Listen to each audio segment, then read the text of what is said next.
extremely, Paul explained this big media silence. My God, nobody talks about it. And little by little, I saw that actually the media talks about it. I saw a 20, 30 episode Pro TV show that was called We Love Romania or Dear Romania, in which they were doing real investigative journalism about stolen forests, about corruption, they were sitting with the camera this big in the bushes in the night filming how the forest was cut. Yes. They were taking aerial pictures by satellite to see in which county these deforestation were made. They were going asking, pressing the politicians, pressing the local councilmen, pressing the police, you could see that they had spent months and months per episode to show the Romanian people, listen, this is corrupt. So I don't think, and this is a little gap what I'm saying right now, but a little big thing, that I don't think this documentary will tell people something they don't know. Well, as far as I see, there are two, two different parts of the media in Romania. Mm-hmm. One which is being controlled by the president, the other part says, and the other part which is in opposition in the government, and their big boss is in the parliament in the opposition. And the president is doing things which are unconstitutional, like he was on the public television once and he said, I'm asking you not to watch the other TV station for a week. Since when can the president ask the people not to watch a TV station? I mean, that's against constitution, that's not something with what a president does. And he also asked people not to come and vote for the referendum. I have that video. And then he changed his mind. He said it twice, so 1 day or 2 days before the referendum, he said, don't go to the referendum because it was for his own good. If there were not enough people showing up at the referendum, then he could keep his position as a president. But then he changed his mind because the other bloc, TV media bloc, reacted and said, oh my God, how can the president do this? It's not legal, it's not constitutional to ask people not to vote. It's a constitutional right which everyone has. And then he changed his mind, and I think a day after, or a short while after that, he said, yeah, come and vote, I am asking you, go and vote. So he contradicts himself all the time. He also said that he's gonna quit in 5 minutes if something happened, I don't know. And then he said, no, I don't know, I want to about it, because I don't know exactly what was the point, yeah. No way. But again, with this media silence, this documentary cannot be watched by the same people from the countryside that let's say they have no access to media and they only watch TVs. So it's still, this documentary is still addressing the same people that have access to Pro TV's investigative journalists, that have access to some opinion, right or wrong, that can present them. So I sat and wondered a little bit, there is information in Romania and why people aren't acting upon it. I know that's a question that's, for me as well, I don't know the answer. So I'm thinking about it. Why do people not react? That is a question which a big media bloc is asking itself in its TV shows and in its programs.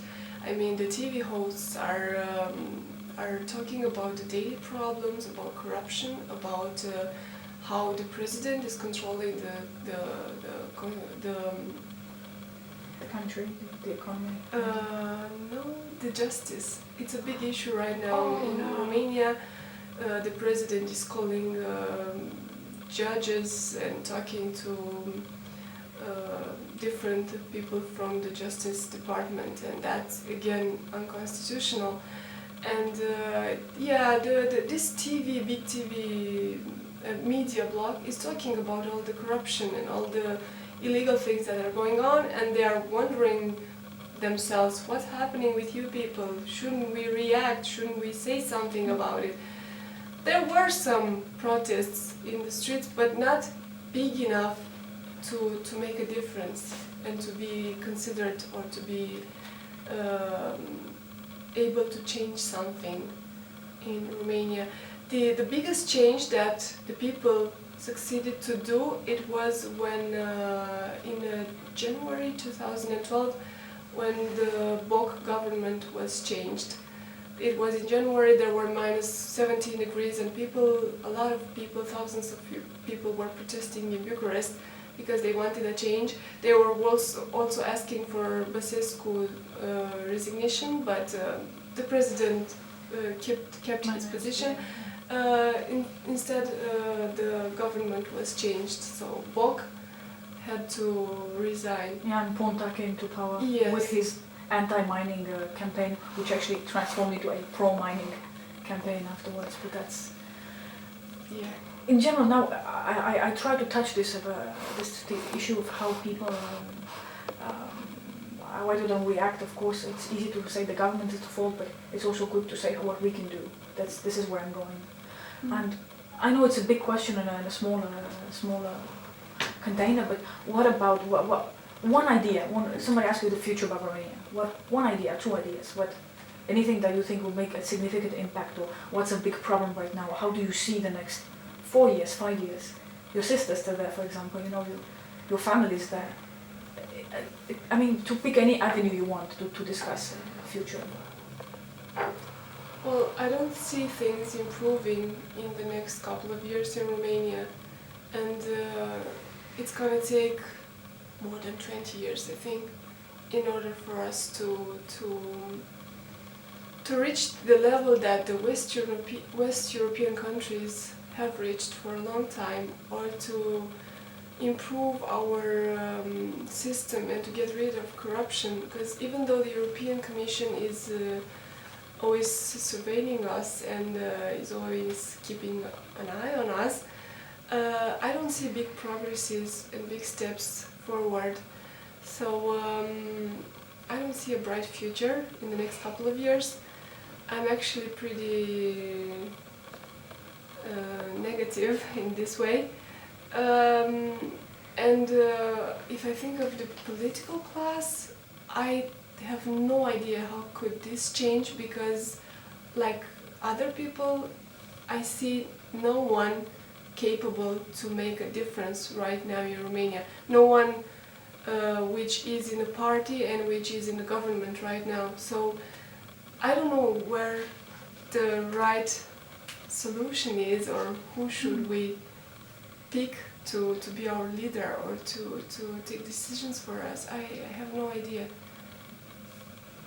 Don't know.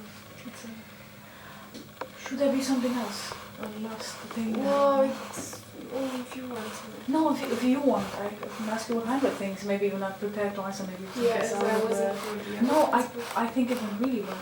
A lot better than you think. We're always when you open your mouth and then you go to your desk and think, why did I say that? I should have said that. Instead, everybody does it. No, I actually don't remember what I said. I'm thinking that I didn't have concrete data, you know. But it's not